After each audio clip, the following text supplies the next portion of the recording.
Dryden Road. Right. This is Glover Road. That's the corner. Oh, yeah. This is all the driveway in here that's not even supposed to be there. There's a new one there. That's 3 pickup lanes. Are we on? Included there. Oh. It's supposed to be 200 to 300. Can hear you? That's why I better not say yes. Yeah, that's crazy. I I'm didn't realize I'm that taking was this so tomorrow to close. show him this. Oh, Do I have a meeting with him?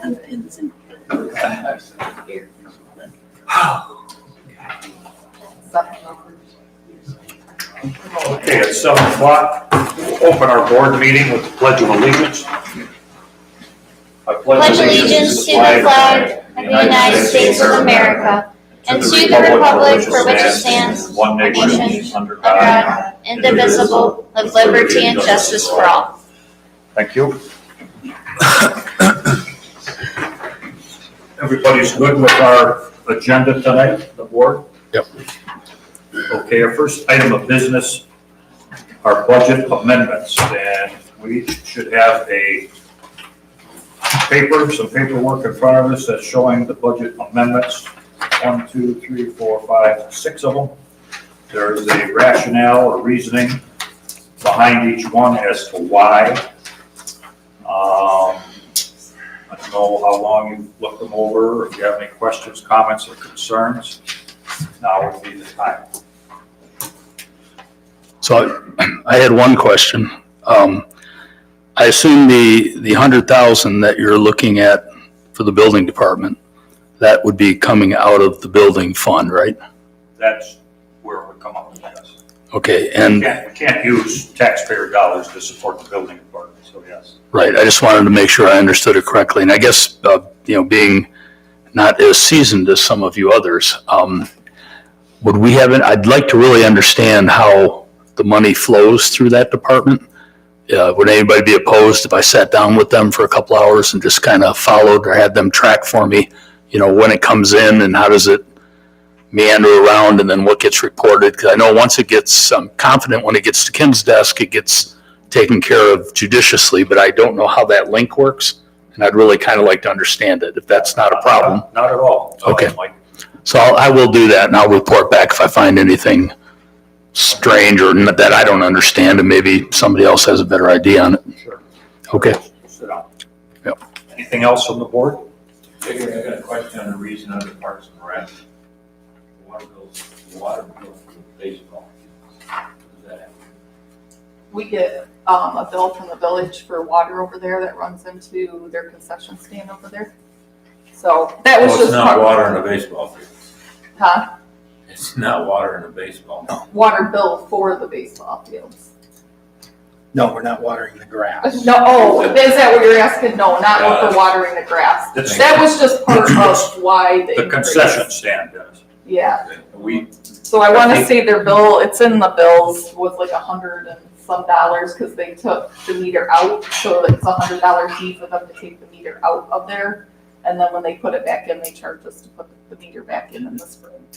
there's nothing to do with baseball fields. Well, it's Concession at the stand. It's at the baseball fields. That's why I put baseball fields. It's at the I think baseball fields. Gary and I learned that this year, that they were running last minute to try to get the water on, and they take the meter right out and then put it back on. And you gotta have the right person to do it, so yeah, I'm sure that's a 15-minute job they get paid good for. Anything else? Okay, I guess I would ask for a motion. Are they separate motions per budget? Are they separate motions per budget, or are you just looking for one? I'm looking for a motion to accept all the budget amendments that are listed on the information there, Rick. I make a motion to approve the January 12th, 2026 budget amendments as presented. Support. We have a motion on the floor with support. Tim, can you add coming with increases coming from contingencies? Yeah, yes, I will amend my motion. Okay, can you do a roll call vote on that, Jenny? Sure. Streeter, Yes. Eschenberg. Yes. Chris, Yes. Weirs, Yes. Bath, Yes. Hannicky, yes, Roseback. Yes. Okay, motion stands approved. Our consent agenda is our regular meeting minutes dated December 8th, 2025.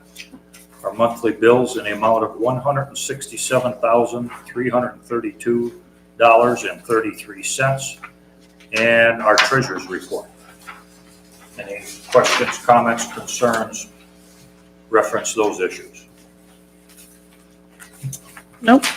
I move to approve the consent agenda, which consists of the regular meeting minutes of December 8th, 2025, the township payroll and the monthly bills in the amount of $167,332.33, and acknowledge the treasurer's report. Support. Okay, motion's on the floor to accept the consent agenda with support. Any other discussion, questions? All in favor? Aye. Aye, opposed? Okay, motion carries. Brings us to the report section. Don Smith, our fire department. I assume you all have a copy of my report. I need to apologize to Gary. We had some technical issues with getting the information together. So we got them at 10 o'clock this morning.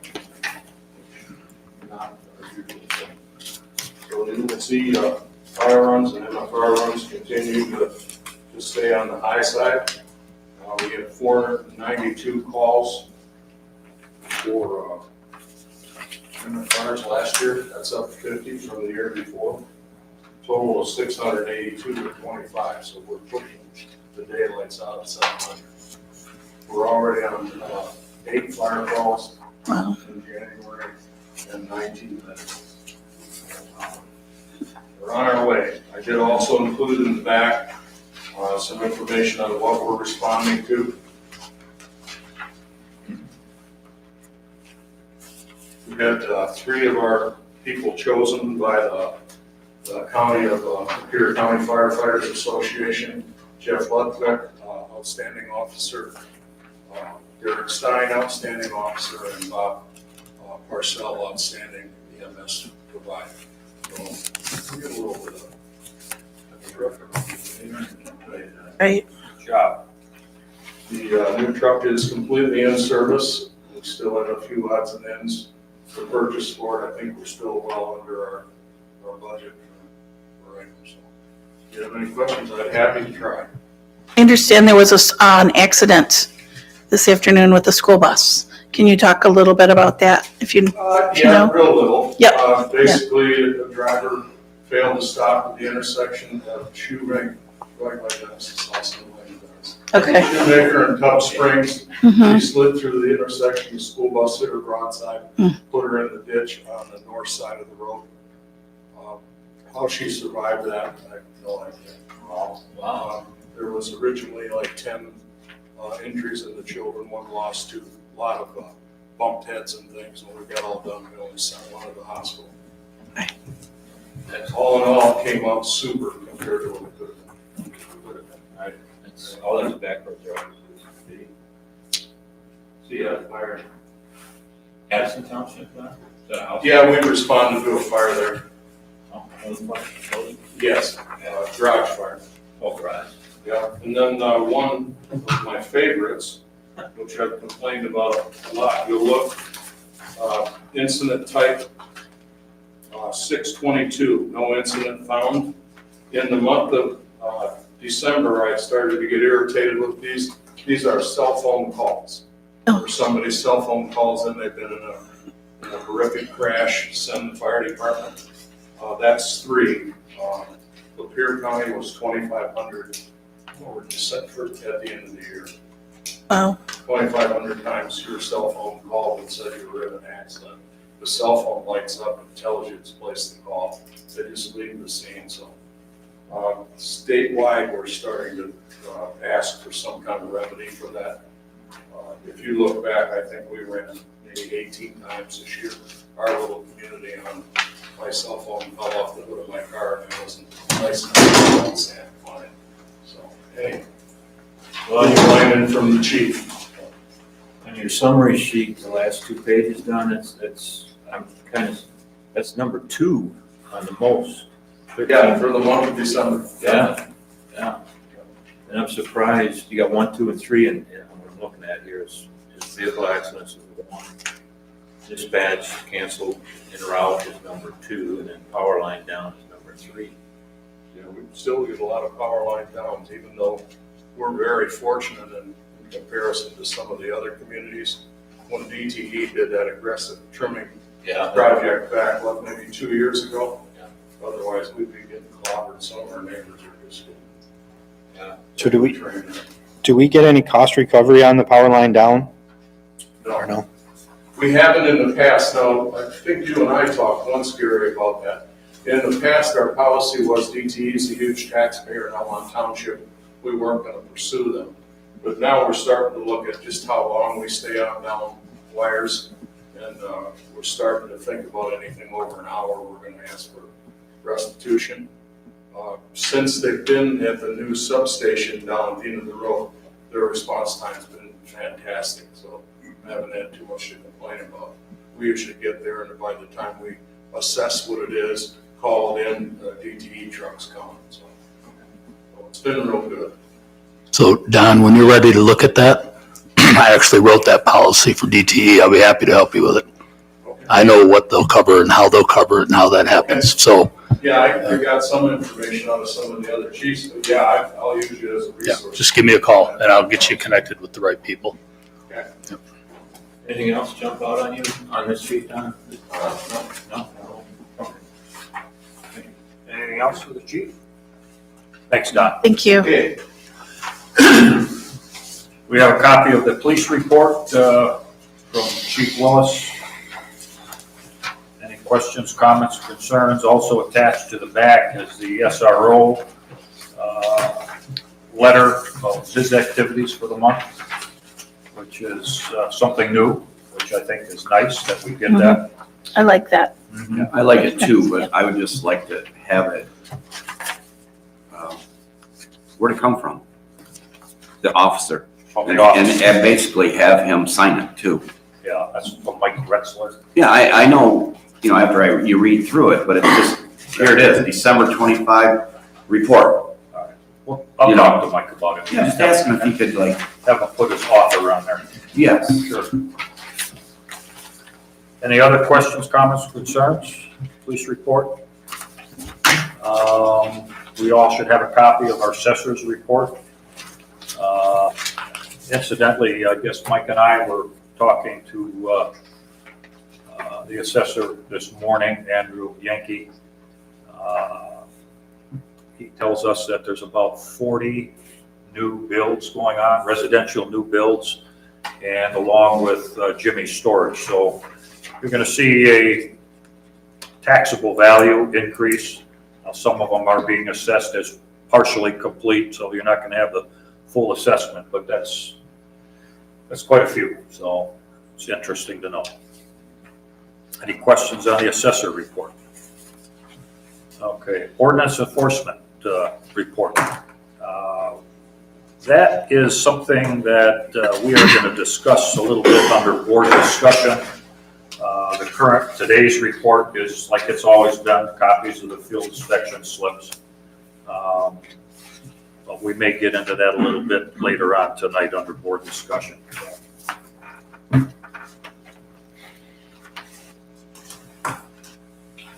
Any other questions on the OEOs?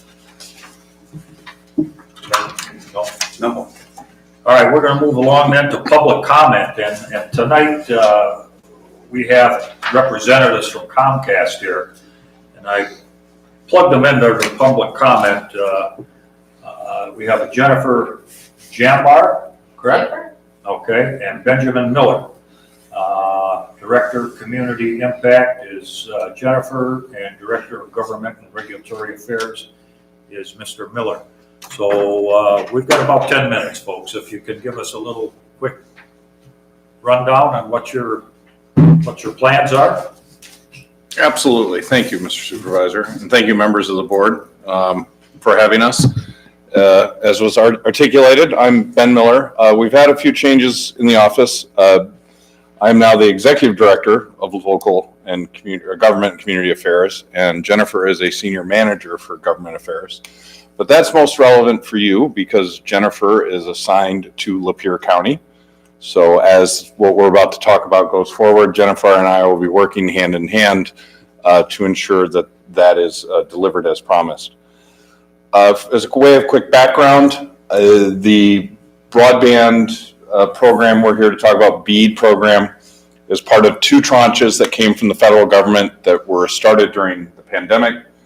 And the intention of Congress at the time was to connect unconnected and underserved homes, which I don't think I have to tell anyone here in Lapeer County is a significant issue for having your residents participate as part of the 21st century economy. So this is, as I mentioned, the second tranche. This has gone through the Department of Commerce in Washington and was passed down through and managed through what we refer to as the MyHigh office, which is the Michigan High-Speed Internet office. So they were the state fiduciary for these grants. They were competitive grants, and I'm sure I know you have other providers in Lapeer County who submitted for BEAD grants and have been awarded BEAD grants. The largest chunk of our BEAD grants in Lapeer County are in Almont Township. You're going to ask, rightfully so, as you would for your constituents, how many, Mr. Miller?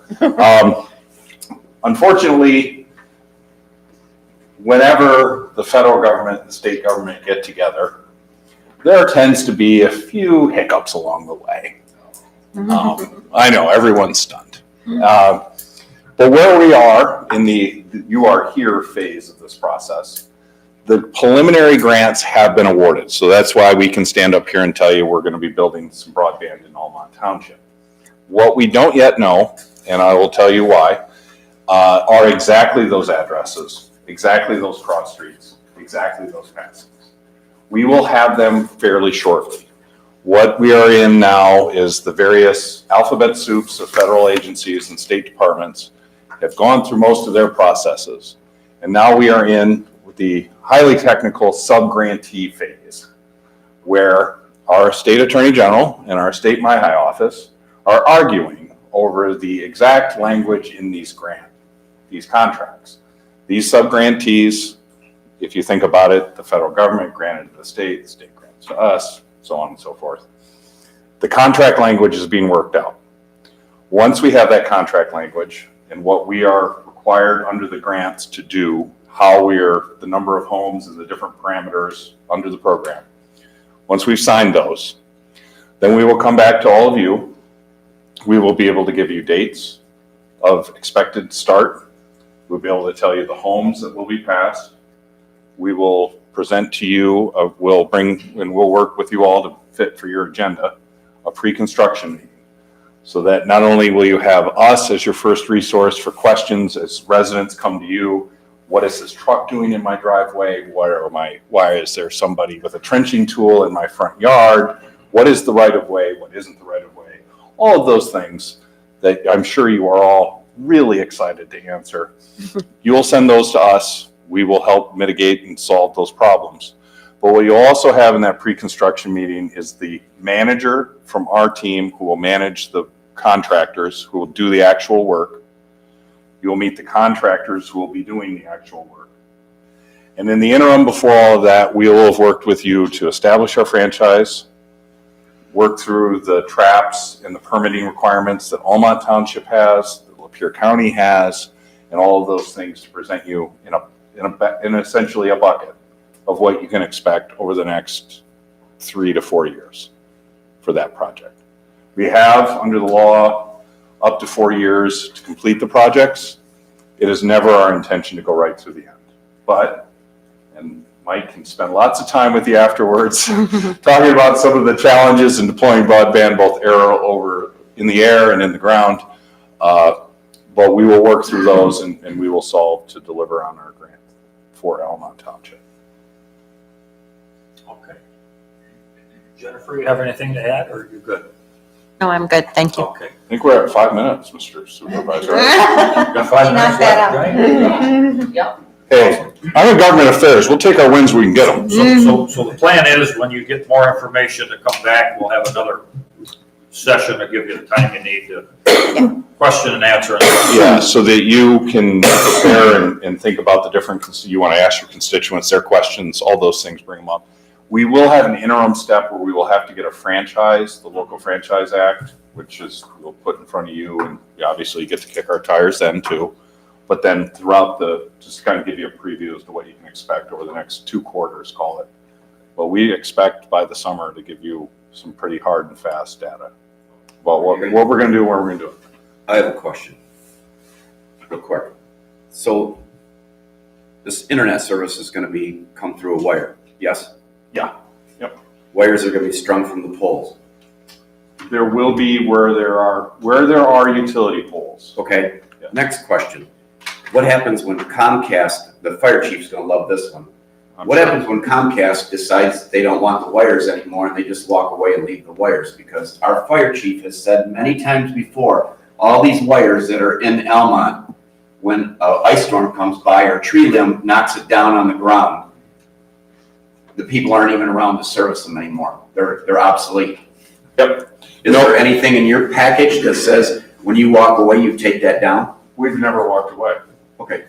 We're one of the largest broadband providers in the country. I just happen to think that Yeah, it's perfectly our fire legitimate chief question. has mentioned that before, correct? Oh, absolutely, don't get me started. Yeah. Oh, no. Well, I just want, you were here, I asked a question. Oh, you're dead on. It's exactly the right question to ask. And I will tell you, having prior to this particular responsibility, I managed what we refer to as P3, permits, polls, and permission in 3 states. And TDS, a bunch of companies that you'd recognize, you'd hear the name, like, I recognize those guys. Hell, they haven't been in business in 10 years. And we are dealing with cleaning up. Because when the chief isn't pissed, pardon my French, Mike will tell you, the utility owners, when I go to apply these new attachments, our friends at DTE, and DTE is not, I can beat up on DTE a little too much. That's not fair. DTE is just like everybody else. When we go to apply for that pole, anybody else that's screwed up, has abandoned plant, has the plant in the wrong spot, too high, too low, out of the comm space, which I'm not going to bore you all with mechanics of a pole. Mike is rolling his eyes. Jesus, I'm back to work. They complain to us and they charge us for those violations and those things that are in error. So, yeah, no, we don't. No, I got it under. Yeah. Okay. I have a quick question. So they're gonna go from pole to pole at the road. So once you get to the road, if you want to connect from where the wires are to the house, Up to the home. Yep. do the homeowners have to pay for that? No. So you will connect it from the connection at the road to the house at no charge? Yeah, Okay. the phraseology is the drop. We call it our phraseology, the Okay. drop to the home. So Okay, we'll build the fiber, we'll hang it or we'll bury it. okay, We'll have the ped. Where there's not a ped, there's the jump pole or the drop to the home. So, yeah. okay, We prefer underground, but we will also do aerial depending on the proximity. Gotcha. That's a very specific kind of Gotcha. parcel.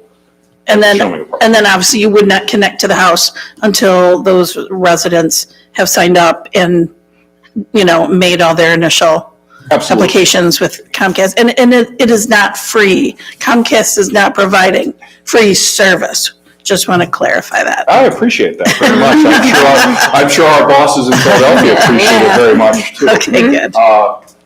No, that's exactly correct. We will build it, and the FCC rules, which another alphabet soup of federal agencies we're accountable to, the mandate for this particular grant is serviceability. Whether you take it or not is not up to us. That's up to you. The definition of serviceability is, could we service a resident? You call me on a Tuesday. Can I, within 10 business days, connect your home? So all of these builds, under the definition of serviceability, have to be able to deliver on that 10 days. but it is not connected on the day we build it, if that makes sense. Okay, all right, thank you.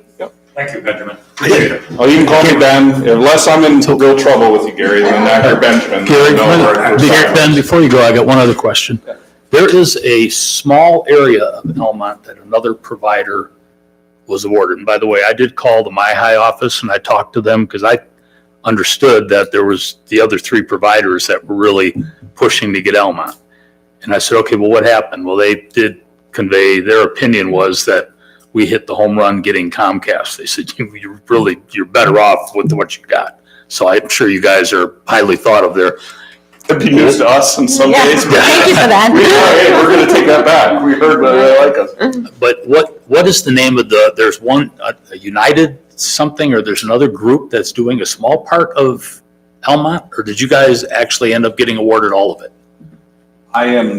It was a consortium of like 30 other companies. That group out of Chicago. Yeah. They got quite a bit in the state. I couldn't, honestly, I'm sorry, Mike, that I don't know that Okay. they're one of the awards, potential preliminary awards in Lapeer. But Yeah. or Almont specifically. But I know the group you're talking about.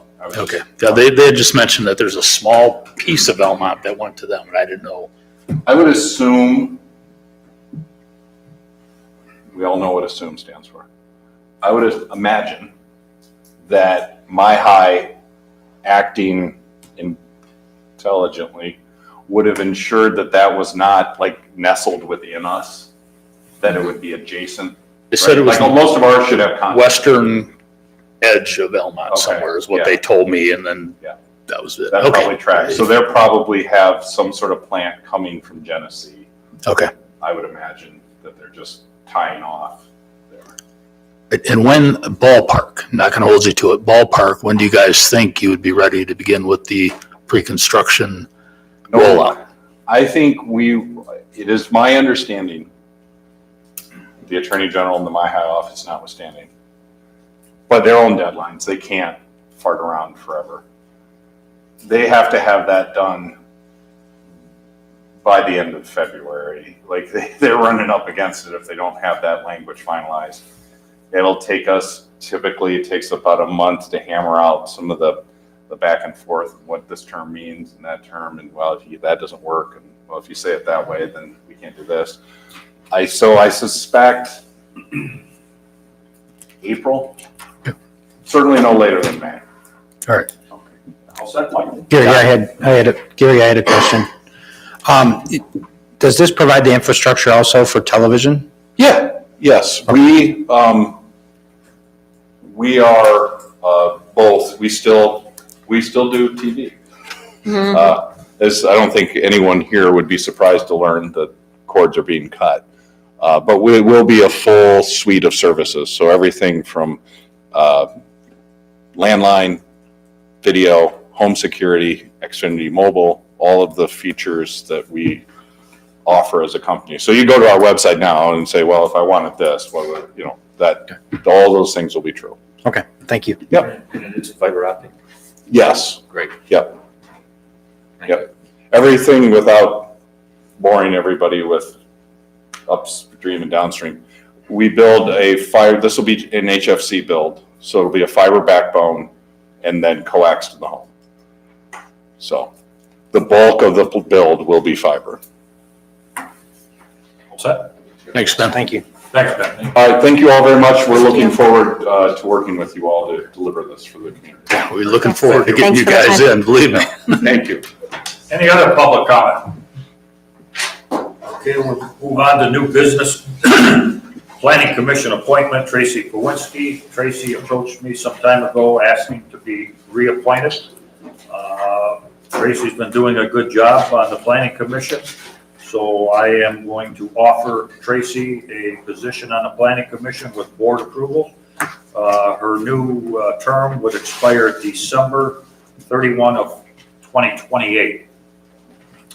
Does that require a motion or just a I'm support? looking for a motion. I'm just explaining the agenda there. I'll make a motion to reappoint Tracy Poinski to the Almont Planning Commission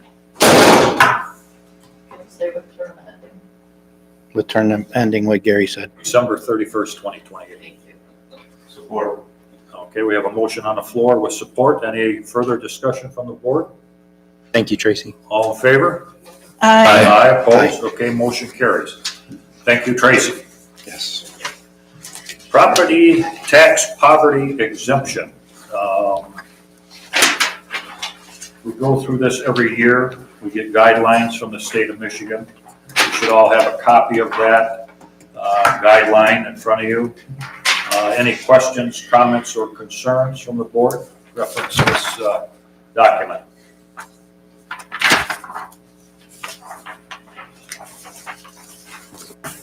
I'll make a motion to approve resolution 2026-001 for the poverty tax exemption for 2026 as presented.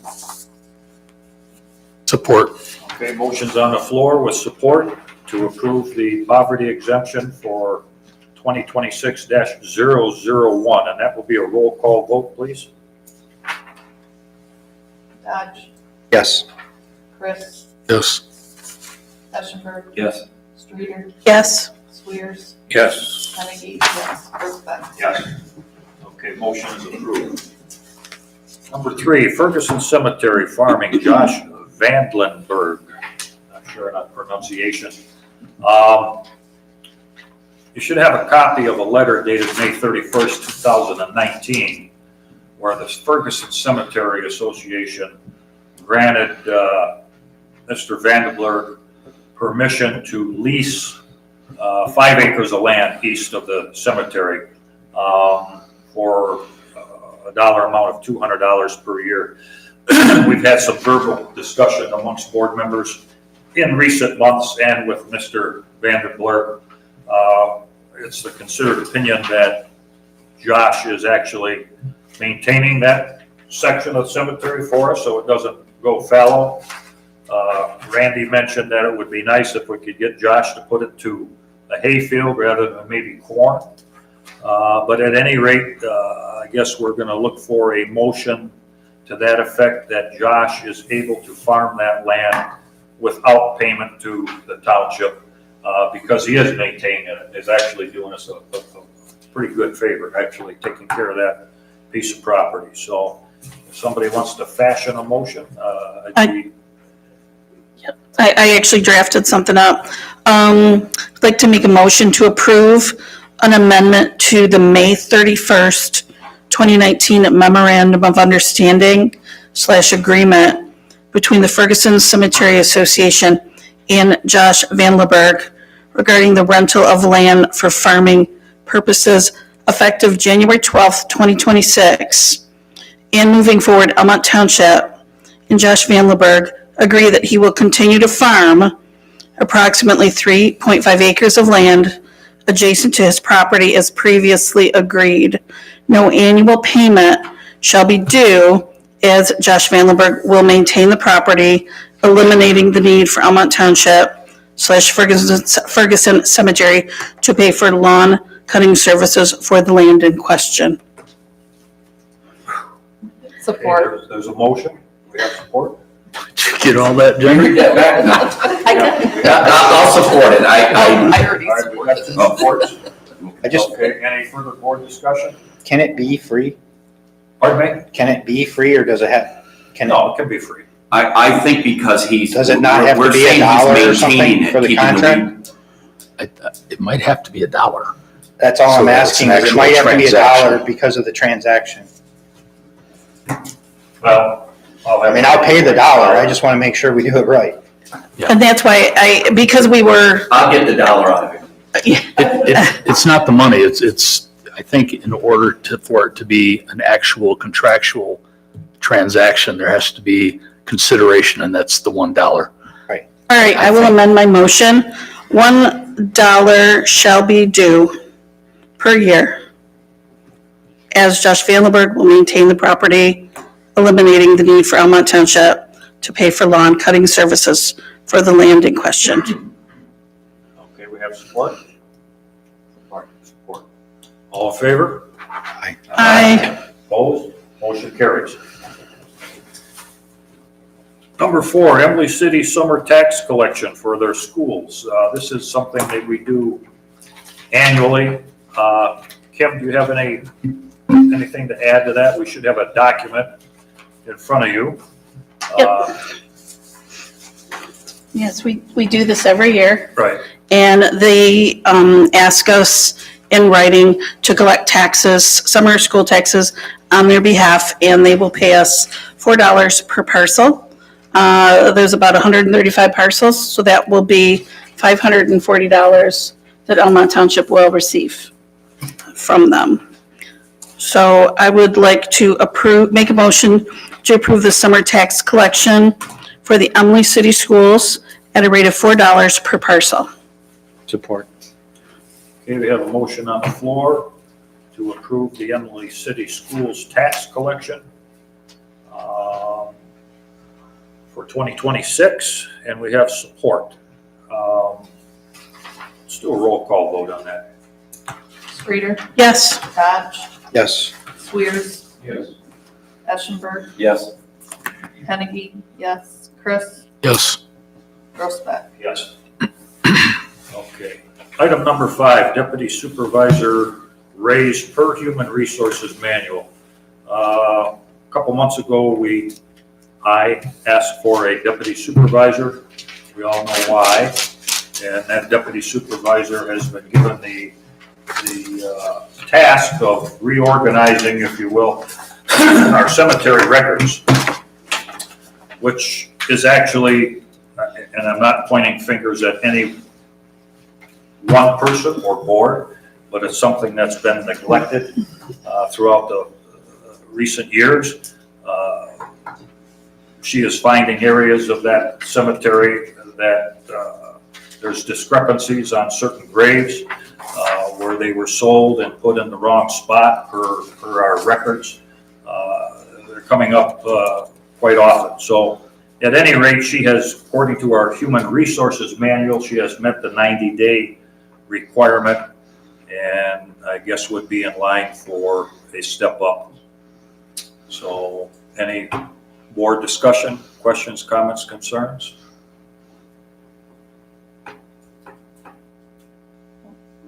She doing a good job? She's doing a good job. Okay. She is. Well, the deputy's here. Can we do a performance review on her tonight? She would have to come up to the podium. No, not tonight. Okay. She is really doing a good job. There have been a number. Yeah, you walk in the office and there, the Yeah. walls just plastered with She's cemetery plots. surrounded by death maps. It's kind of. Are you rearranging people or are they staying in the same holes? Well, it all depends. Yeah, but You know, So later on this evening, under board discussion, we're going to talk a little bit about that.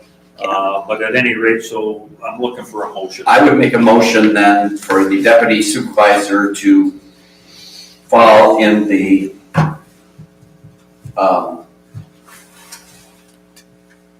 Do you want me to yeah, make it? the, I'll make it for you. Do you want me to make the motion? go ahead. I'll make a For the motion human resource manual, I'm sorry, I just, to approve the deputy supervisor's wage increase according to the human resource manual effective today, January 12th, 2026, on recommendation of the supervisor. support.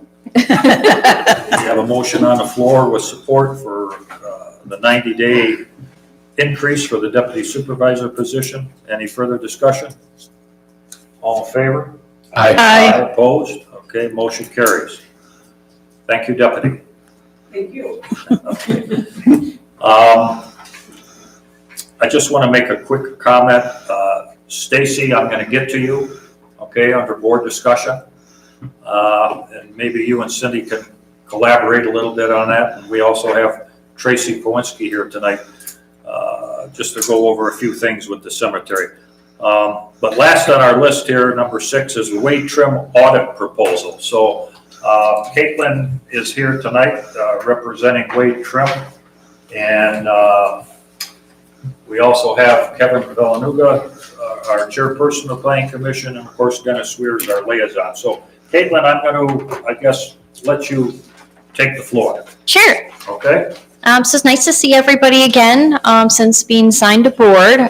So one of the things that the Planning Commission, when I first arrived, said is, do you have capacity to do a zoning ordinance update? And I said, well, for the most part. And said that really, if you're looking at a comprehensive update, that's going to be something that you have to wait till like April-ish, just to make sure that time and capacity. And so one of the things, and that's what really triggered that September proposal, was the Planning Commission had said, with the level of work we anticipate needing, a whole comprehensive update is probably going to be the most affordable path. And so that's kind of the starting of this conversation. I know that you've met on this multiple times. There's been multiple different presentations by different parties.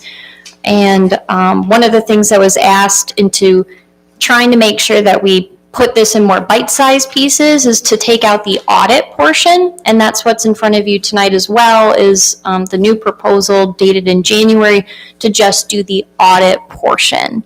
And that is essentially the entire zoning ordinance process. The first part is we make sure we're starting with a good working document, so including any text amendments that hasn't been included. We anticipate the solar ordinance to be adopted by the end of this process, so that would be automatically incorporated when that is adopted. Then is to do the audit. The audit is my communication tool to the township on things that are being flagged. They could be legalities, and they could be just new ways of doing policy. So one of the new policies I anticipate the township being interested in is rear parking areas not being required to be paved, but instead being gravel. There have been a number of different variance cases in which that's been conducive. Van Dyke along the front, we want it to be paved. It goes onto a paved road. That makes a lot of sense. But once you get to the rear of the building, maybe that's something that's a new policy decision. So we would flag those type of discussionary points and note those per sections per your current ordinance. And then the plan is to have that reviewed with your subcommittee. The subcommittee is anticipated to have some members of your township staff, so Ida as part of the zoning administrator role, some PC members and some township board members. They would meet in the subcommittee format, and we would have a general policy direction. And so we're able to get through a lot of this different content relatively quickly. And then the draft ones based on those general policy directions would then be brought to the Planning Commission. So they would actually see what are the proposed changes to that amendment, and then it would work its way up to the Township Board as well. So that is if we were to do the full scope. We're proposing just to do the audit portion. So I would go through the entire document, essentially identify what those different new policies are, current policies that may or may not be working, and that would be the extent of that scope. It wouldn't include the presentation of that with the subcommittee or anything. I think based on different people's comments to me, we want to kind of see where we're starting at. Most of my audits are about 30 pages. So it's a lot of content that we go through, being a 100-page rule book for your zoning ordinance. So I guess with that, I can open up to any questions. If there's any technical questions or other examples I can provide, please let me know. I have a question. So if we would have had to do the audit portion of it and then decided they wanted to do your original thing, does that dollar amount come off the original proposal? Correct. I was only going to pull this out separate if we're building. So it is the exact same dollar amount that's in that September proposal letter. And that's why I'm not including meetings with it, because then I want to bring it back into that full scope if you then decide to do all the subcommittee meetings and things of that nature. Okay, so that would come off that dollar amount. Correct. Okay, Yep. Thank you. And are you going to do the audit, and then we're going to have a document that you produce, and that will show us every point that is questionable, that needs attention, that perhaps doesn't meet current laws, doesn't meet our current policies, and you will produce that document for the Planning Commission and for the board then? Correct. So that will be a deliverable as part of this part of that contract. For me, that's important. We need to have something you can put your hands on. And so it will not be in your packet. One of the things that I provided the Planning Commission was a sample from Emily Township, because I'm currently updating their zoning ordinance. So one of the audit sheets in the final right-hand column is the recorded decision. So sometimes what you'll see in that decision with the subcommittee, we say, yep, we like policy suggestion number 2. Sometimes it says, nope, keep it how it is, it's fine. These comments usually are relatively detailed, but sometimes what I say is, I think you can explain this easier. Can I please rework this, or can I restructure the bolding so it flows better? And so some of the comments are a little bit more abstract, but generally speaking, like your definition of family, does it have the 2 parts that are legally required? And if they don't, then that would be something I flag. Okay, so then we will have our document Yes. that you have prepared. And so then the planning commission will get that. We want to move forward to make those corrections on the planning commission. So is there an additional fee for that? Or how do you bill that separately? Or is that included with the $7,000 cost? So it depends on 2 steps of this process. So the current contract that was dated September is the entire component. If you chose, we could do just that phase of that component, but use that dollar amount to lock you in. Alternatively, what we can do is, since we do have the January proposal, that's just the audit, we can say, okay, this is the audit, and then we would like you to do a new proposal based on whatever that audit finds. This is what that proposal cost is. Okay. What I would anticipate is you're going to find it be shockingly similar to the original proposal in September. Because generally speaking, we know what that level of work's going to be, to go through all that sections, to reorganize some of that section. And it's comprehensive to do it all at once. We're not picking individual sections out. Okay. All right. Thanks, Caitlin. Kevin, if you've got any questions, go ahead and interject them along with the board, if you would. Valalunga. Bella I'll do my best. Presente. I think Caitlin addressed it pretty well. We, like I had mentioned earlier, we started this process just about a year ago. Our own internal review, and we ran into too many inconsistencies, if you will, to be productive. And that's where we really felt bringing a professional in to at least give us some guidelines. These are the guide rails you have to stay within. These are the deliverables that we should expect at the end of this process, and it would map out a time frame, and we would get it done. And that was really the impetus behind having Caitlin draw up that proposal back in September. So I hope we've all made it clear that the direction that we really want to move forward on this, and I hope it answers your questions and gives you the confidence that we're spending money prudently. Okay. Anything else from the board? So I have a question. So basically what we're doing now is we're just dividing the pie, right? We're just cutting it into pieces and paying separately. Instead of paying 30 grand, we're going to pay 7,500, 7,500, 7,500, and 7,500. Correct.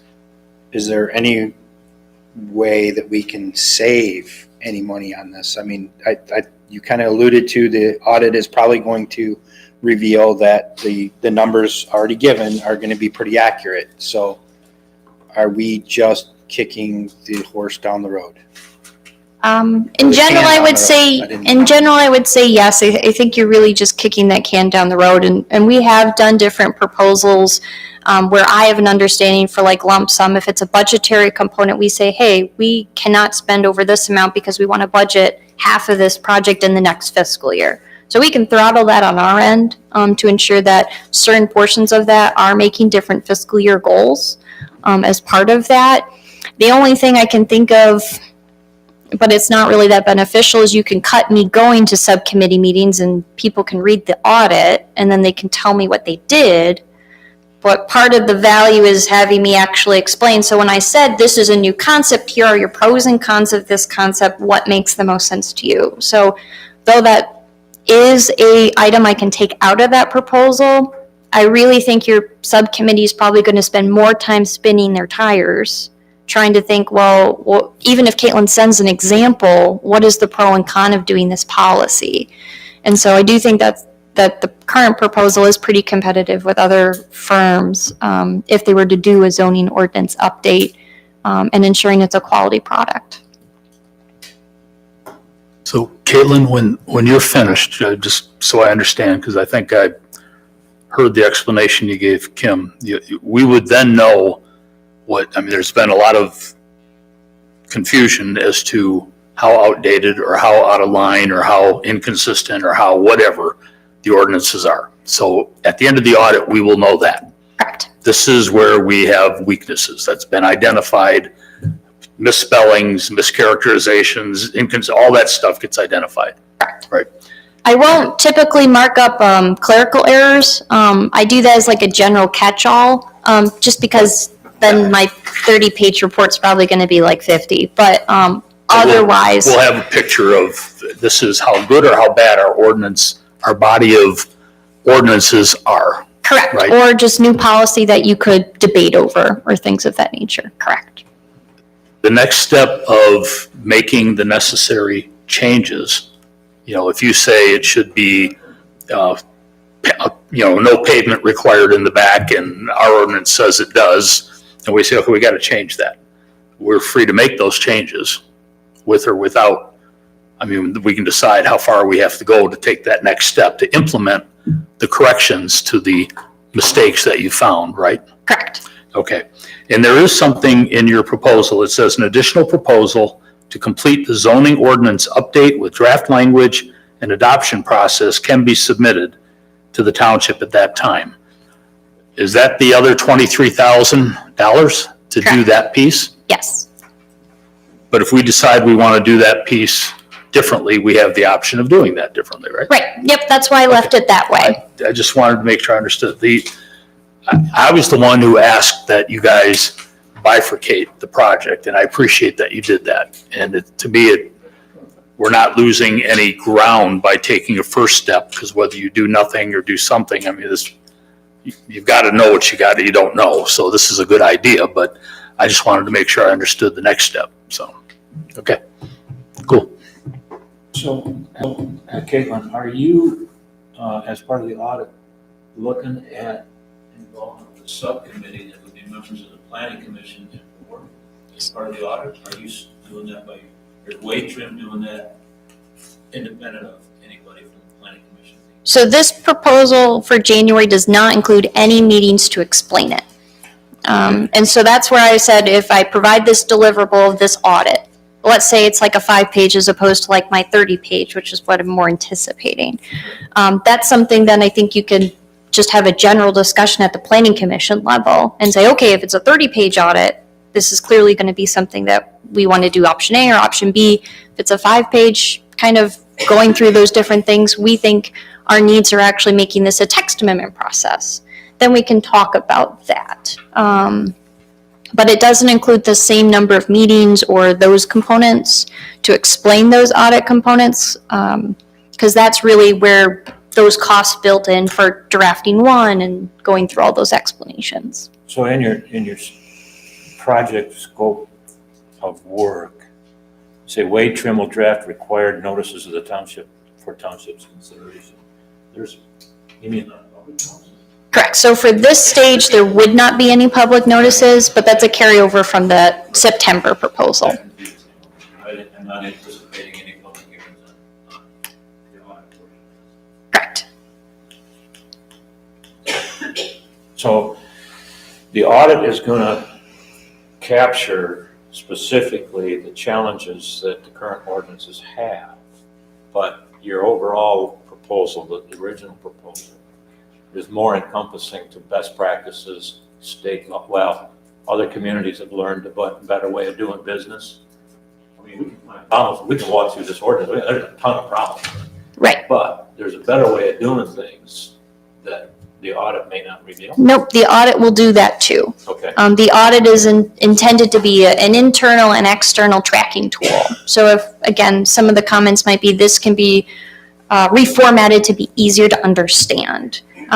We're proposing I want this to be a product that builds if you choose to go into the full update. I don't want to lose traction on that. But I'm not spending a lot of work saying we should reorganize this because it's been indicated you want a more traditional zoning ordinance layout. So I'll just, number one, this will be relocated to its own article, or this will be relocated. Some of those different comments will be there, but also new ideas that will be brought up to say, did you know this was a way communities regulate? You can do it 5 different ways you can determine a front yard. That's always something that I'm going to say, based on all these diagrams, what's the front yard, and clarify that for me. So this is not automatically assuming that the ending cost is going to be $30,000. This is just step one, but it's an easier way to swallow step one and move forward. It's an audit. You're going to look at it, identify the issues, and then we can look at it at that time and say, you know what, we don't think this is quite as bad as we thought. This is very fixable.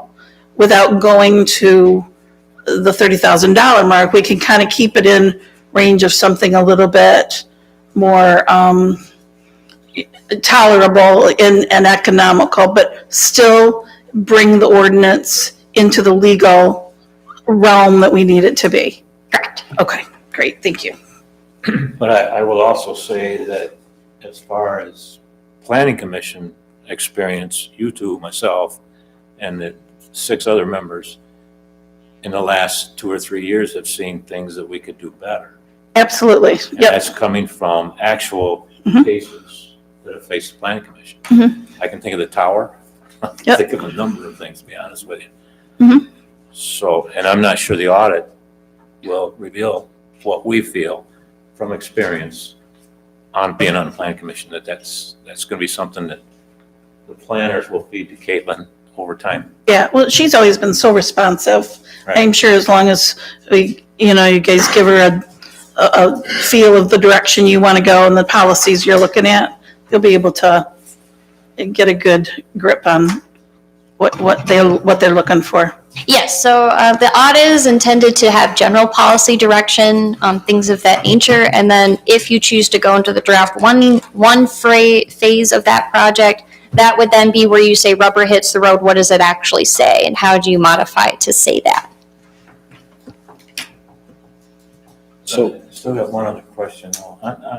On your zoning ordinance audit task 1, paragraph, the second paragraph, as part of the proposal, Wade Trim does not have a fixed meeting rate. If it is proposed that the subcommittee meetings with Wade Trim's presence will be completed on a time and material basis under the existing current contract. But there's no subcommittees involved.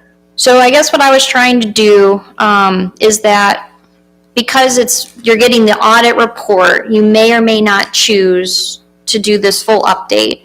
If you wanted to have the subcommittee still convene and say, okay, maybe it's 10 pages of content. Did you want me to be there to facilitate that discussion, which I'd only do on a time and material basis, as opposed to, no, we looked over the 5 pages of this audit and we determined this is the route we're going to take? Or is it the 30-page audit and you find it worth your while to still have me go through, do 2 of the meetings and say, oh, this explains that, especially if you want to have a subcommittee of township board or planning commission members. So I just put it that way to have more flexibility so you could evaluate. Correct. You can evaluate what do you need to then decide what's the right path. I have a couple questions, and I apologize because I have to call you to the carpet a little bit. A lot of the existing zoning ordinance, you either created or managed over a period of time at your previous employer. So I came in after after the zoning ordinance audit was completed. So Rowe Professional Services Company did that initial thing Right. almost a decade ago. With Scott. Yep, We Scott all and Doug. sat in those rooms Correct. for hours and hours, yeah. Yep, so that all happened before I came, and then correct, we Right. just administratively, we worked in it. But for a very long period of time, or at least a fair period of time after that, it was within your realm to change a lot of those things. Any deficiencies in the zoning ordinance, you were our planner for the township for many years through Rowe. Correct. So during the audit, you're going to be basically checking your own work in a sense. I mean, you know you know it inside and out. So Yes and no. So I Are there wasn't the gonna be- original author of all those amendments that Roe previously did. And sometimes when, one of the things because I was previously working in it, it's going to be one of those administrative changes. So at that planning commission's point in time, this was the policy that got the most agreement. You are going to see a few of those ideas probably circle back and say, are you sure you want to do it this way? But that is something that it should be faster to audit because I am extremely familiar with your ordinance. So the next part of my question is, there going to be a team of people at Wade Trim that review this as well, not just yourself? As I'm not doubting I understand what you because mean. So it's not just You're me, not just- myself, and I. It is correct. It's not just a regurgitation. One of the things Wade Trim did early on as an investment to our product, as a zoning ordinance update, is we did have 3 to 4 p.m. sit in a room and say, okay, if we were to have the landscaping audit, what is everyone looking for? And so that is an internal guide that we have that wasn't as built out, I would say. This is Wade Trim said, we're going to have 4 PMs that work in a variety of communities, make an internal checklist. So we are including all best practices, not just my creation, but having a well-balanced product at the end of the day. So that is something to provide that would be different from other experiences. Okay. The other contract that you had submitted in September, are those prices still valid? So I would say that those prices would still be valid. I think the contract officially says within that 6-month period. I'm planning on the audit would easily be presentable probably by March. And then if we can make that decision in April and things of that nature. Wade Trim does have a rate schedule adjustments in July of every year. So that would be the only time where I would say, is there a price that's going to change? I would know in July. Do you know off the top of your head what that number was on the contract submitted in September? I can bring it up. What are you looking for, Ray? I got the contract. The original number on the original contract. Is 29,500.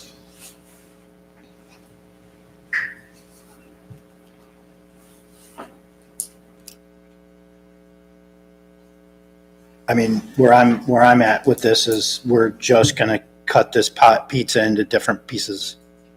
We're gonna end up spending 29,500 at the end of the day.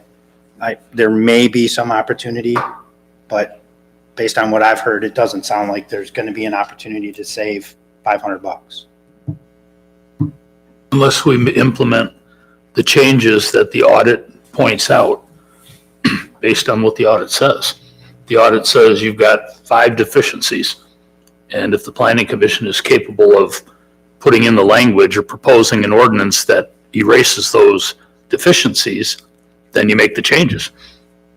You don't need to go much farther. I don't know. I don't know what the audit is, what it's going to tell us, but I thought the initial concern was that we don't know what we don't know. Now we'll know exactly how good or how sustainable or how bad it is over the 30-year history of the ordinance. And if it says, oh my God, this is a complete, fall apart, yeah, it probably cost a lot to get it all in line. If the only thing you have is you don't tell people what color to paint the chicken coop, we'll write the ordinance, we'll get it put in and it's good.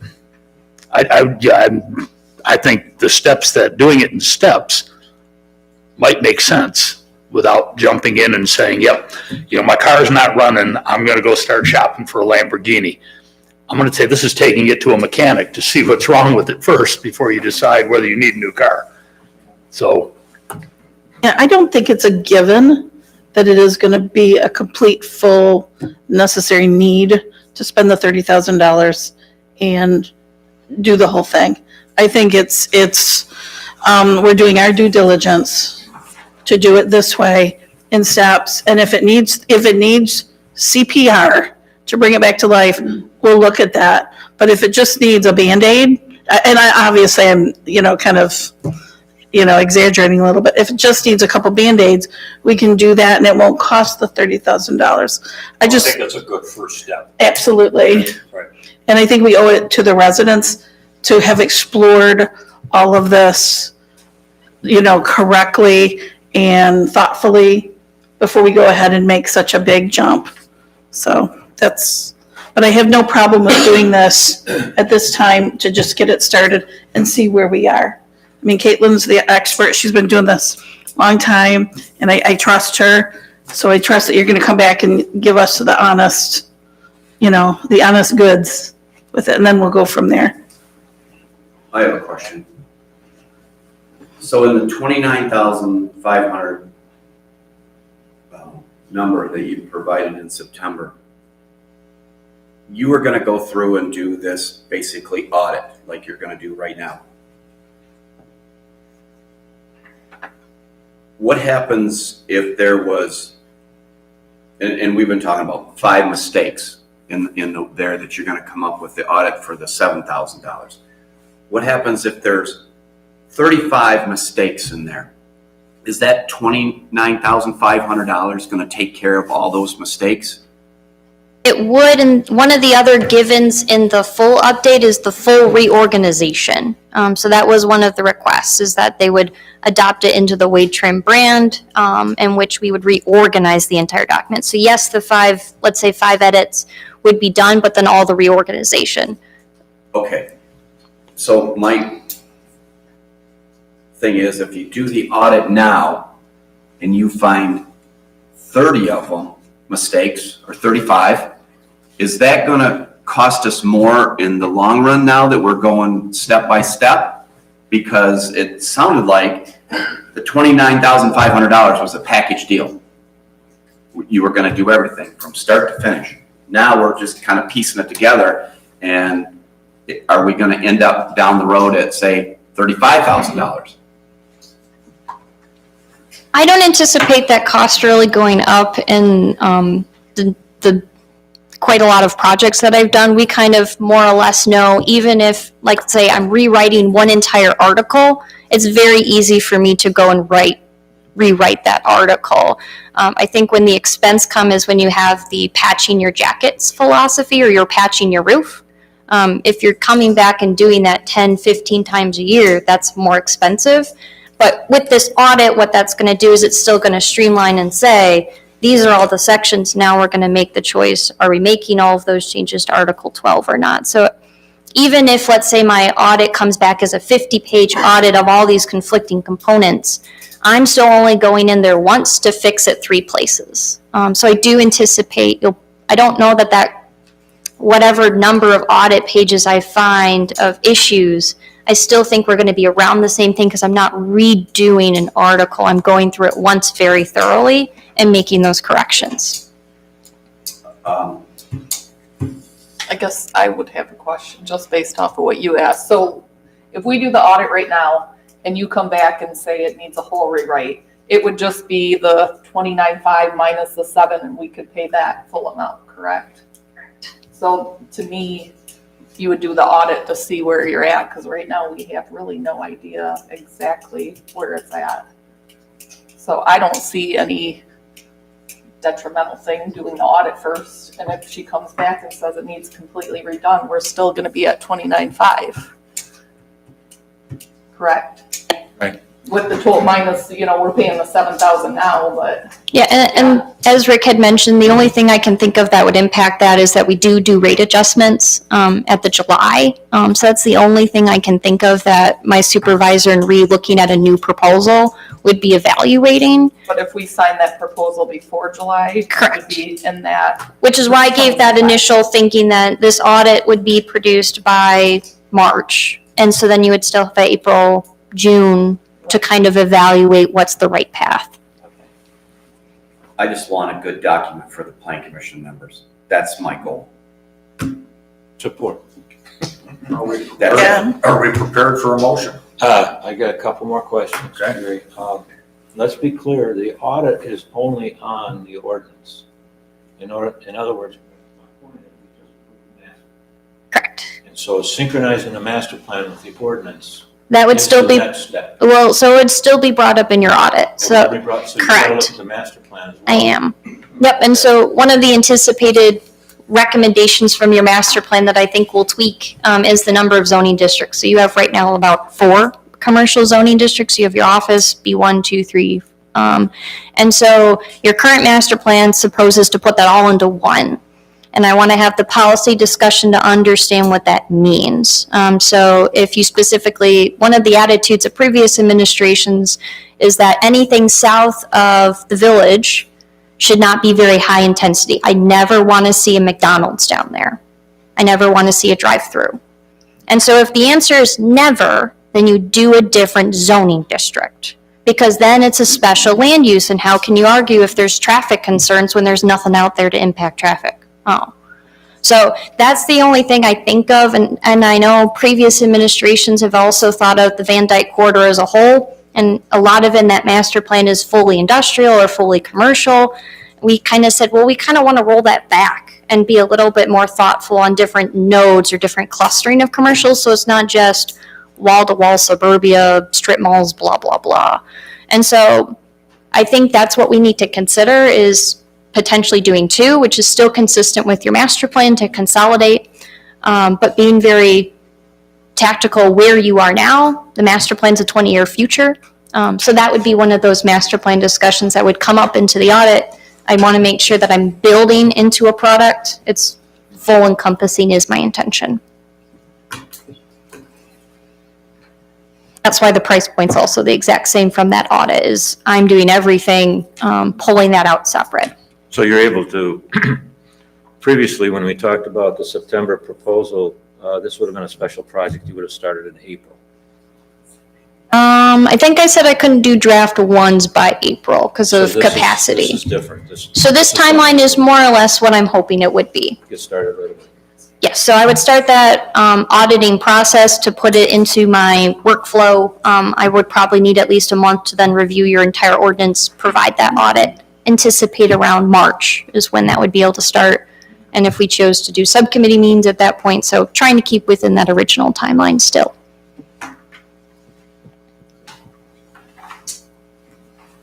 Pleasure. I'll make a motion.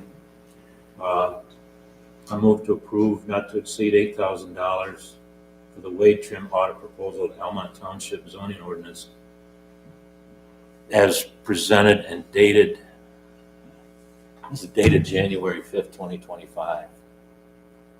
Oh, shoot. So, Those darn turn of the years. Yep, so I'll correct that on my end. That says 26. should we make it 26? The document is 25. It isn't a year old. Support. Okay. We got a motion on the floor with support, did I hear? Yeah. Okay. I would still like to potentially float the whole thing if there's an appetite for that. Because I think we're gonna get there and we're just really just delaying this whole thing. I mean, I've used the document. It's not great. I can attest to that personally. I mean, Caitlin already, she did the quote, so she kind of knows the document and knows how bad it's not. And I think that was the quote that we were given, and it's relative to that.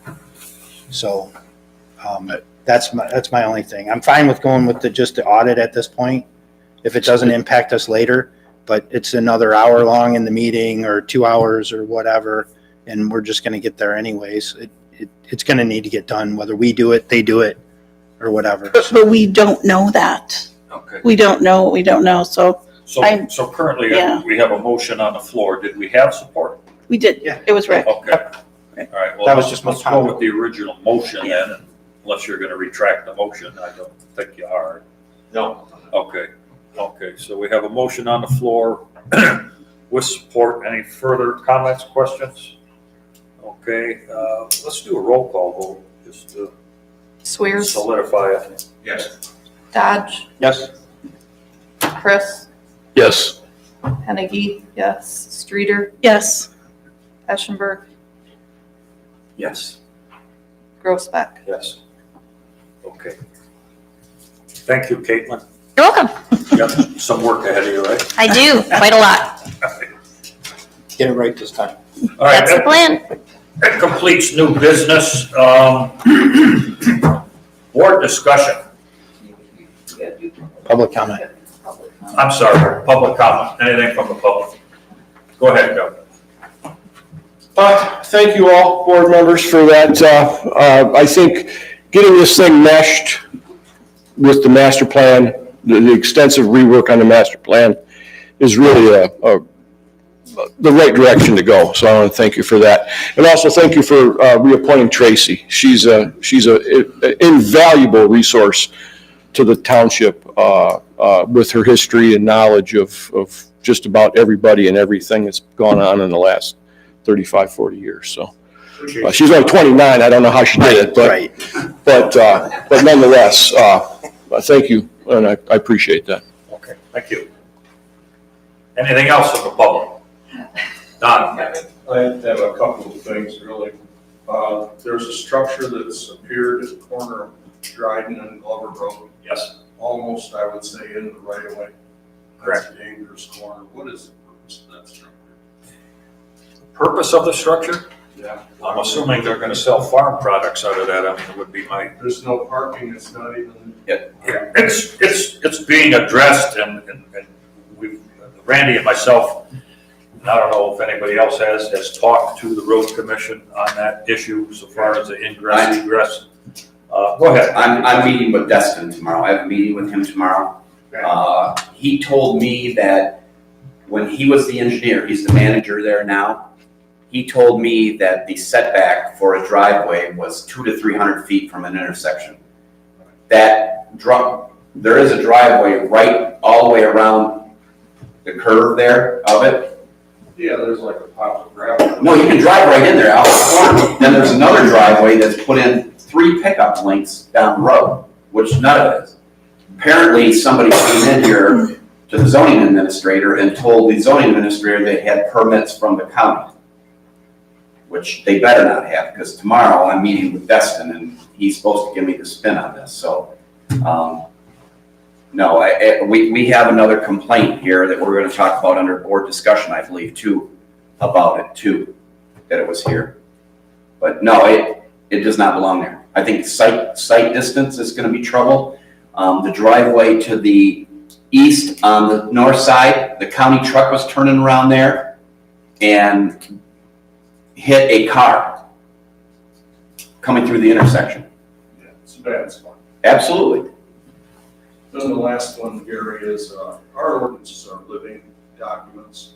We've had a planner on staff for 30 years. How do we allow these ordinances to get so far down this road? Are we not reviewing them when we see they have problems and bringing them up to speed? I think we're spending money over something we should have bought a long time. Probably so. Probably so. I would disagree. How long ago were you the planning commission chairman?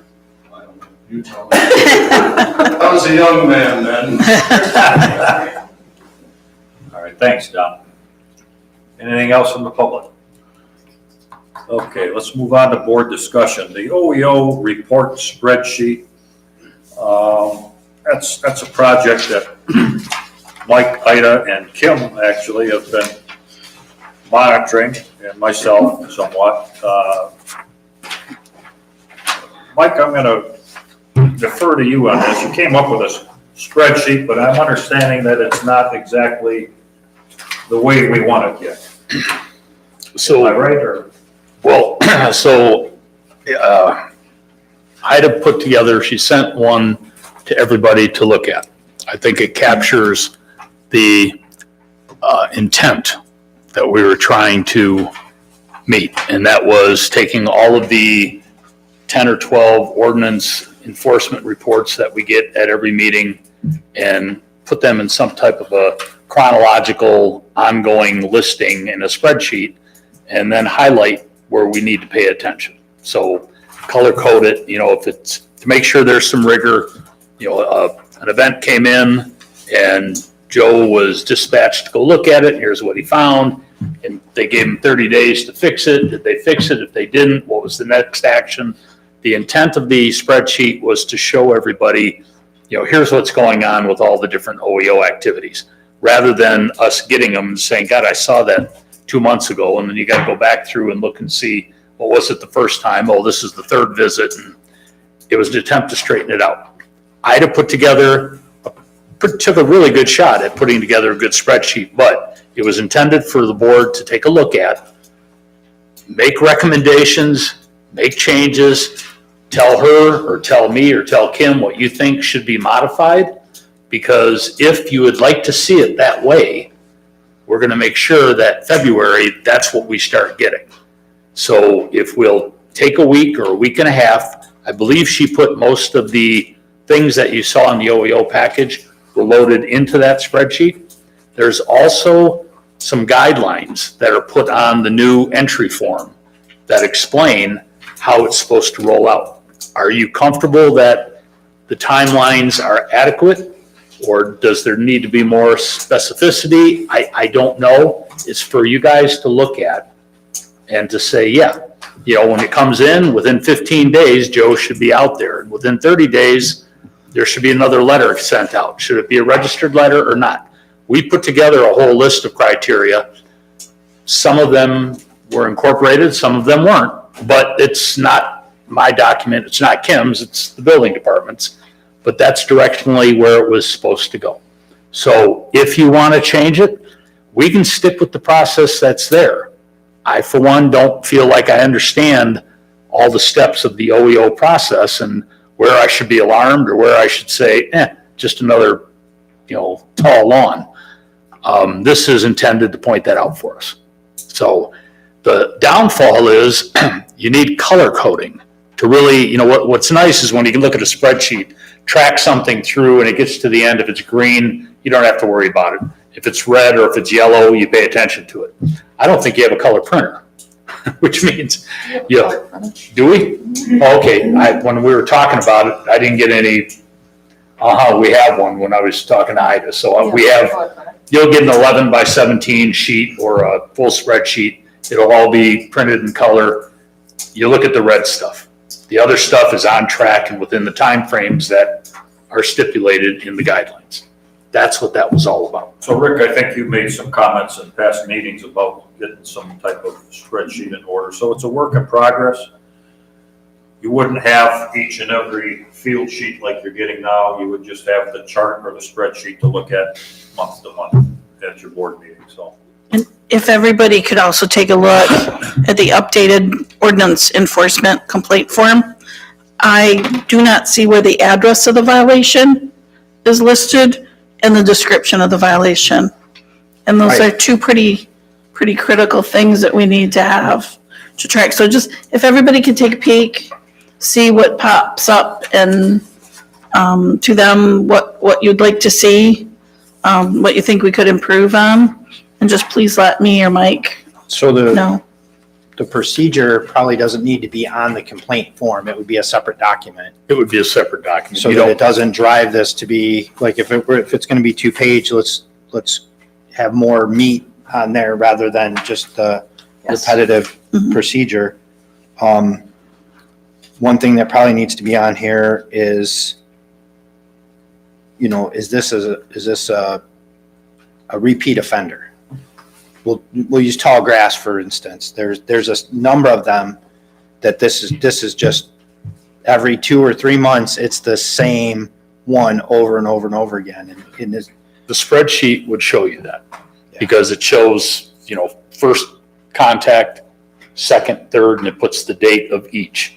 And if somebody misses that date, it color codes it and says, supposed to be done by November 30th, went out on December 12th, wasn't done. It's yellow. Did they give them a second chance?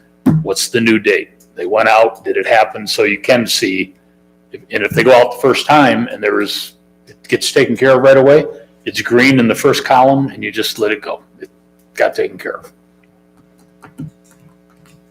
Okay, so it's a work in progress and hopefully we'll have a document ready by February. We should, I don't see why not. I don't see why. I'm not the one doing it any longer. I did the initial document and helped with putting the idea together, but Ida's carrying the ball on this one. So she knows we're looking for input. We'll get that to her. She can bake that in. But once we're done putting in the recommendations and stuff, it will be live next February at the next meeting. Okay. So Randy, I know you've got something, but I want to get to Stacy Metz. Stacy has graciously volunteered her time, okay, to assist the township with recommendations for Scotch Settlement Cemetery. She's been in conference with the deputy supervisor, working on some ideas for improvements out there. And we've discussed various issues over the last year about our cemeteries, and I think it's important that we continue down that vein of making improvements for our township cemetery. So Stacy, I appreciate your patience. Go ahead, and I know you have something to say, so. Well, I was asked to present a little bit of the history on the Hopper case. That was the one where they were sold a lot. The stone was put on a different lot, and they ended up buying them both in the end, but the stone really wasn't in the right place. No matter what Jerry Powinski and I said to the family, it just didn't seem to matter. They wanted it moved. And ultimately, the moving of it, the responsibility, I felt was their responsibility, but the stone was also set, a part of it was set backwards. So we kind of took a little hiatus from it for the fall because the family was going on vacation. And long story short, I talked to the family and I just said, listen, we used an old map to bring it up to modern standards, which has been a task to reckon with, based off of a historical site. There is no perfect right, and there is no absolute wrong. And they had purchased at separate times 2 sites next to each other. It has a stone on it. Regardless of what the parameters of those sites are, they own them. They own the same amount of property, whether it's right here or right here, within a foot or 2. And they finally consented to leave it alone. So at a savings of over $1,000, they're letting it go. However, the stone was set incorrectly, and they have asked that that be righted. And you had asked how much that would cost and what that looked like. And so what I did is I got a hold of the company that Jerry Powinski had recommended, that he has worked with often, that was going to be doing the whole lifting of the stone, letting him put a new foundation in, resetting the stone. This will be a one and done. And he had quoted me over the phone $250, and he has since, I asked him to send me something that stated that, so you would have it in writing.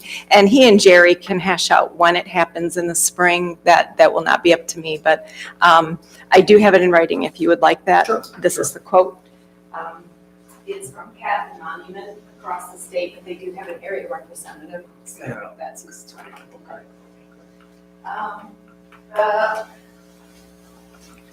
The other part of the whole refurbishing of or redecorating of the cemeteries was, one, a new sign. And Jerry, I had been waiting on Jerry to get a quote on the sign, and then I realized that the Sand Hill Cemetery sign was starting to fall off of the fence and such, and I've already kind of had a discussion with that, on that. And when I talked to Jerry today, so update, I talked to Jerry today, and he saw the same thing and took a picture of it, and he put that in with the sign for the Scotch Settlement Cemetery.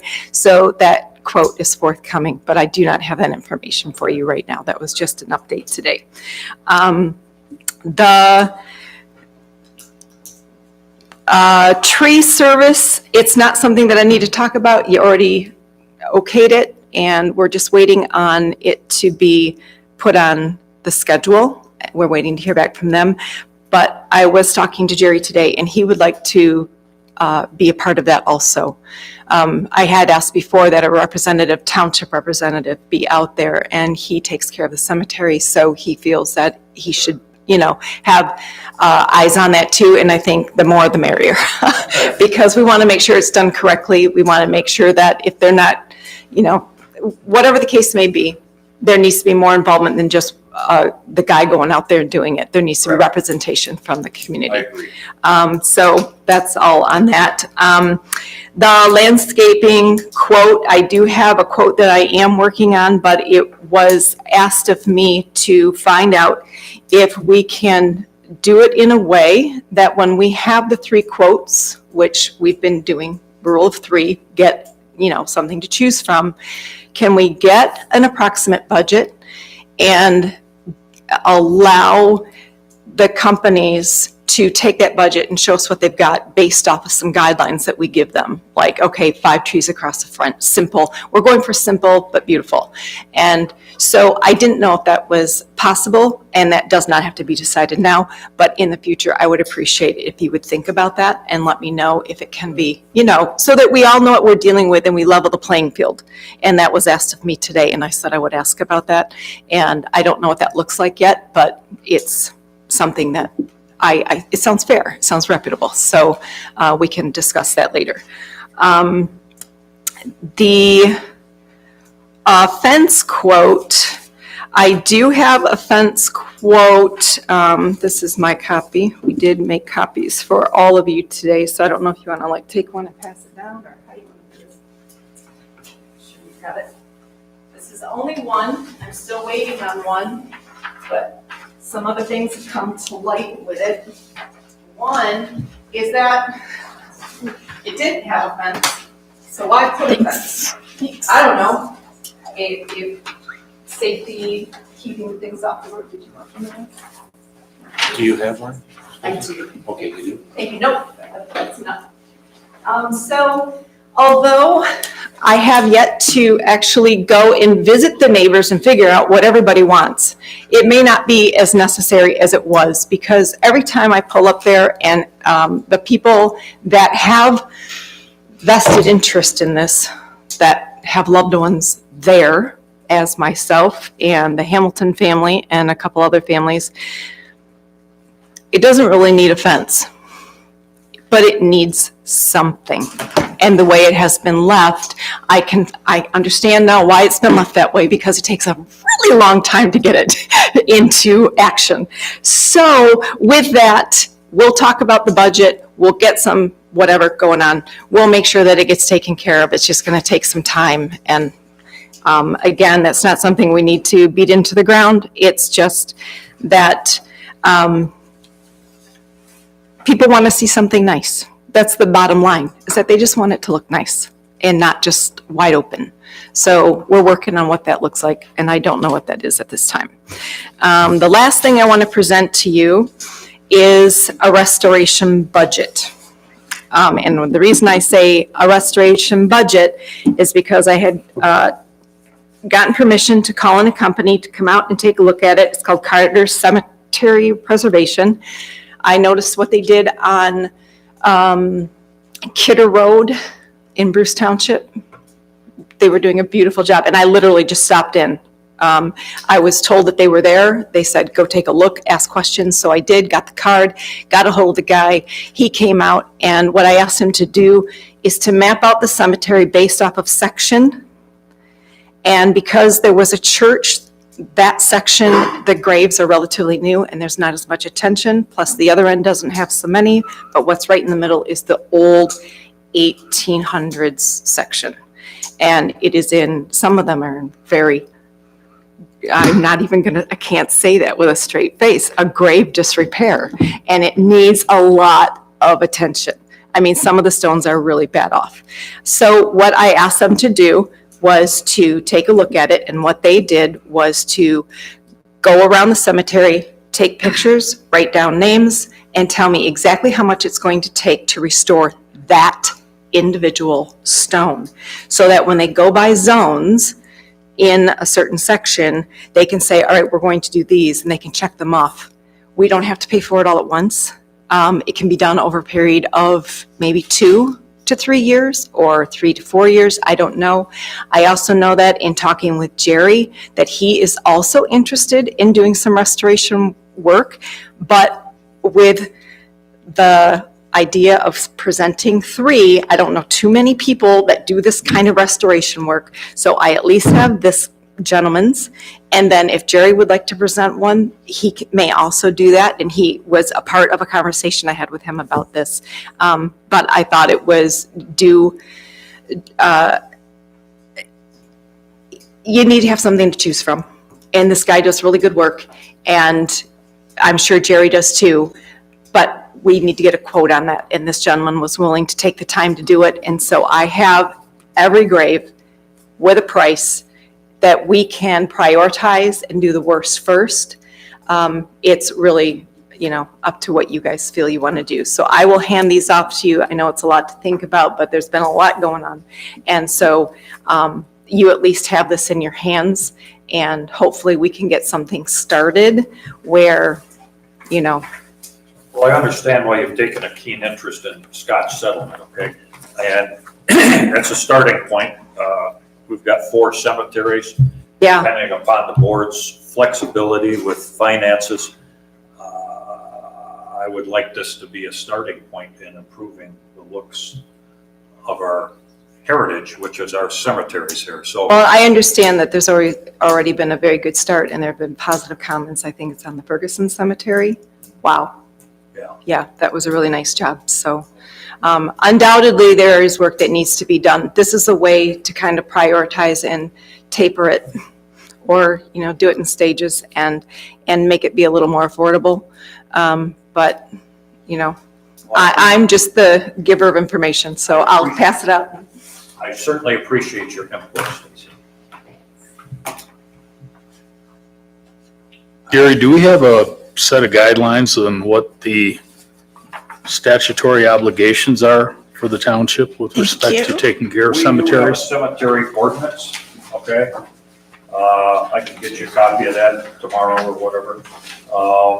MTA also puts out publications. There was quite a lengthy article, I don't know, maybe 6 months ago, 4 months ago, in the Focus magazine, reference township responsibility to their cemeteries. MTA also puts out a book or a guideline as to state statutes and so on and so forth as it relates to the management of cemeteries. So there's a lot of information out there, and it's been nobody's fault, but it's been somewhat overlooked through the years. It could become an expensive endeavor, but if you took one a year or one every 2 years and went through the 4 cemeteries, this budget year, I would like to budget incidentally, the Scott Settlement Cemetery, as you know, we inherited that with a $45,000 round figure cash savings account that's to be used strictly for the maintenance of Scott Settlement Cemetery. So we can tap into that for Scott Settlement. The other cemeteries, I think we need to have a line item budget for not only the grass cutting, but the restoration of headstones, if the board decides to put fences up, whatever the case may be. But yeah, there's guidelines. We do have an ordinance. We have those here. I study stuff before I decide on things. We have that here we could look Yes. at? Okay. Yes. I know that in Bruce Township, they budget a certain amount of money per year. And then they have a restoration company, and then that guy goes in and fixes everything that he can for that amount of money. Exactly. I know they did with Big Family Do Monument at the oldest McCafferty's. ones that are the worst. I mean, that's really the direction this is going. It's not meant to go in and do a grand sweep. It's meant to be a restoration over time. Right. So that it can be done economically and without burdening the township I don't know, maybe there's some grant funding available too, unless you research it, wouldn't know, but we can find that out too. Sick Cindy on it. She just got a Yeah, raise. I'm gonna ask Cindy. I'm not getting paid. Huh? We're gonna let you do the grant. Let's do the what? Can you come up? The grant. Give us a little No, you're okay. Just let the board know what you've been working on, okay? That I've been working on. And what you're finding and so on. And Stacy's been Do you need me in to- concert with Yes, Cindy. come on. and of course, It's a very slow process because there's a lot involved, I've started out with maps, and I went and printed maps off, and if you like to come to my office, it's decorated all over the walls. But we do have a computer program now that, and I'm going through the archives and finding a lot of like sold graves that are not on the map. They're showing available when they're in fact sold.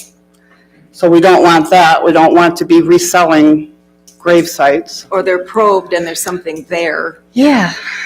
So. That happened. Yeah, I'm finding it's like being a detective. It's been quite interesting. So, but I think it deserves some attention and I'm giving it. Thank you. Yeah. Tracy, are you finding these new maps to be I think they're very pretty. helpful? They're a little bit easier to read. Yes, okay. Okay. Yeah, Jerry and I had spent a couple afternoons out there Right. using the headstones as tables and Does the board have any questions for these ladies? Reference cemeteries, maintenance and documentation of records?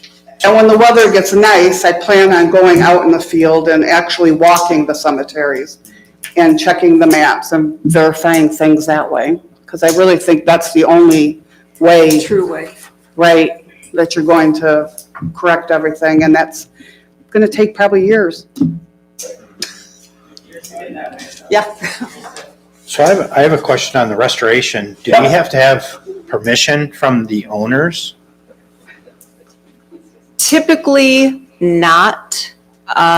If there is something that is extraordinary that needs to be done, that might be something you could reach out to them and maybe make it a shared cost if they want it done. But a lot of these are just neglect from over the years, that this was not on the families. This was on the early, like it was before any of us, that these were just let go. And it's a shame, but it should not be put on the families to either have to pay for it or permission to make it look better. That's up to you. That's not a decision that's up to me to make. But if it were my loved one, and 90% of them in this cemetery are, I would say, do what you need to do to make it look nice again and be honorable and respectful to the people that were there. There's the responsibility to have to be proud of their cemeteries. And the maintenance of Exactly. them. We've got 4 cemeteries, we've got headstones that are cracked, laying over. This is not a 1-year project, No. 2-year project, this is No. an ongoing. No, this is the beginning. Okay. Well, And Stacy, maybe I- there's not going to be an end. Right. Maybe that we start this and that you circle back to it, 20 years from now, make sure that things look good. Put something in place where this is being revisited and make sure that they remain kept up instead of just letting them go to Appreciate waste. your input, Stacy. So How do they do the leveling? they actually have to prop it up and they have a material that they put underneath that allows it to level it out. And they just set it back down on top of it. And I am certain that if this is something you want to pursue, and if Jerry wants to put in his, I don't know if he wants to do a quote like this. This was very intensive. This man knows what he's doing. But I'm sure either one of them would come in and explain how those are leveled, because it is some doing. And it's not an easy job. And it does take someone that knows what they're doing. And I trust that that's exactly what would happen. And I'm sure with either one, but this is where I started. This is the first one coming in, and it's a detailed job. Right. And, We'll continue to research. it's a start. Do It's a start. appreciate everything. You're welcome. Any other questions? Thank you very much. You're welcome. Really appreciate it. You're It's welcome. a lot of work. I have nothing else myself. Anything from the board, under board discussion? You said you had something you wanted to talk about at the end. Oh, the only thing I was gonna talk about was that barn up there, on Glover and Dryden Road. with everything that's going on that with the county and that, I just hope that our department does not say, yeah, you got a green light from us, go ahead and do something. That's about all I got to say. The only other thing I have under board discussion, I've been reading that, I know the chief was in talking about these flock cameras. There is the 14th of January at Deerfield Township. Scott McKenna's going to be there to talk about it. And then also too on January 22nd, the county commissioners are going to be talking about it up there. I may go to that one up there. Never been to a commissioner meeting. I might go up there and. I'll go with you. Okay. Support. And I will let you know what happens tomorrow when I talk to Justin on that. Yeah. He said he was gonna go actually out there himself and look, so. Okay. You got anything else, Mike? Jenny? No. Rick? I just had one thing on, and Caitlin, this may be for you, data centers. That's obviously a hot topic right now, really hot topic just south of here. Is the planning commission digging into that? Are we protecting ourselves in such a way, or? So with data centers, typically when these types of uses are interested in your community, you know about a year out. They're talking to different people, they're talking to the township, do you have regulations, how does that look? And to my knowledge, the township has not been approached for that use.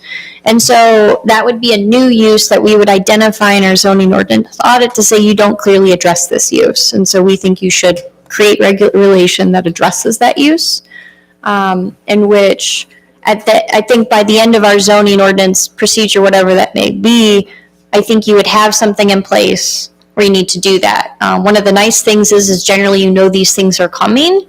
And so if that point in time the township is approached, let's say in August, the township board can then make a choice at that point to do a moratorium saying, we haven't developed it, it's on our to-do list, we're in this update, we're going to take out those provisions and accelerate those to make sure that this is in place so then your project can have clear guidelines as to how you are to be regulated. So that would be my approach. So we're fairly safe due to our lack of infrastructure. I mean, Yes. right, today. But the village is probably not as safe as we are. The village doesn't have enough acreage to be interested for a data center. Okay. There are some smaller projects, so like Sterling Heights and some of the more urbanized environments sometimes do have small itty bitty projects. But even then, you know they're coming, and I think. And they need city water, right? For the cooling? Correct, typically they do. That's usually a big request. You can't have a well in the village. At a data center. At a data center? Data center. Okay, If it were in the township. Yeah, don't drill well. okay. Oh, yes. And so there is some different water table concerns that they vet out. But either way, for my communities that have been approached, they're being approached very early on. So the other client I have, they've been approached a year ago. And so they're evaluating that requirements right now. And so you do know these things are coming. And at that point, I would do something. But otherwise, it makes sense to bundle it in with a full comprehensive update. You do Bruce Township too, right? I do not. No? Washington? Nope. No? I do Armada Township now. I was just gonna tell you, good luck. Nah. Dennis, do you have anything? No. Okay. I think Kevin had a question. I'm sorry, may I? I was just curious, because I've read things online that I can't verify. Would that, or could that possibly fall under the same, criteria as a solar farm or a, gas field if it's above a certain size, and the state will say you're getting one whether you like it or not? That is something that we are concerned about in the industry, is that we do have the Alternative Energy Act. I forget which PA it was, but it was 2 years ago, where they did preempt communities and create this state level process for commercial solar facilities, commercial wind energy, commercial battery storage facilities, because it is related to energy and infrastructure. And it's very common, these are bundled projects, so some batteries or some data centers will have a solar project to help meet their local demands for power on the grid. But those aren't always directly tieable. And so we're watching to see what the industry is doing. There has been the township that is south of Ann Arbor, they have had now state mandated, they're going to do that That's what I heard, project. but I couldn't verify Correct. that it was true or not, so I didn't bring it up. That's my understanding, is the state is saying that data center is moving forward. And unfortunately for them, but we do know that that is something that's down the line. You do get a notice if it's coming, and so I do think it's the best interest to address it with the update. If it comes sooner than we think, address it then.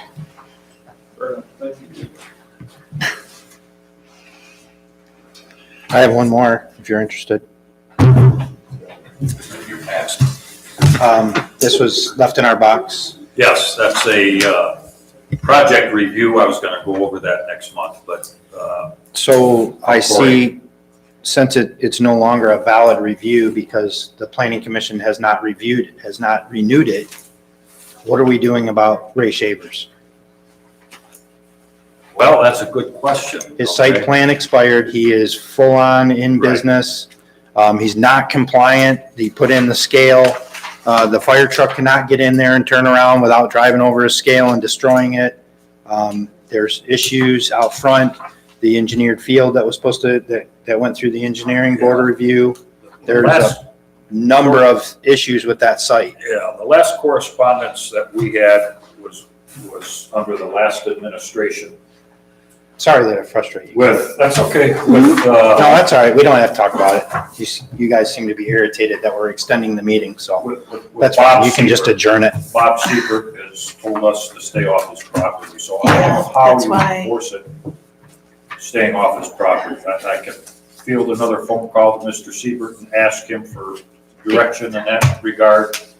But Ray was in to see me back when this board convened for the first time, and he said he would comply, he would do everything he needs to do, and I haven't seen either hair of him since, so. And I always like to be careful when we're talking about that project because of the history Some with issues it. up in Goodland with him too. So we want to be Yeah. extremely, Problems up at Good- Yeah. extremely, careful and, yes. He sued us because he thought he was being treated differently. He is Yes. being treated differently right now. He is not being held to the same standard that the rest of the people that come before the boards and ask for approval and meet all the criteria. We let him go. He's not being held to the same criteria. So with that, I make a motion to adjourn. Did, I'll look into it. Yeah. for you, Rick. I, We stand adjourned. okay. You're welcome. Mike, turn this off.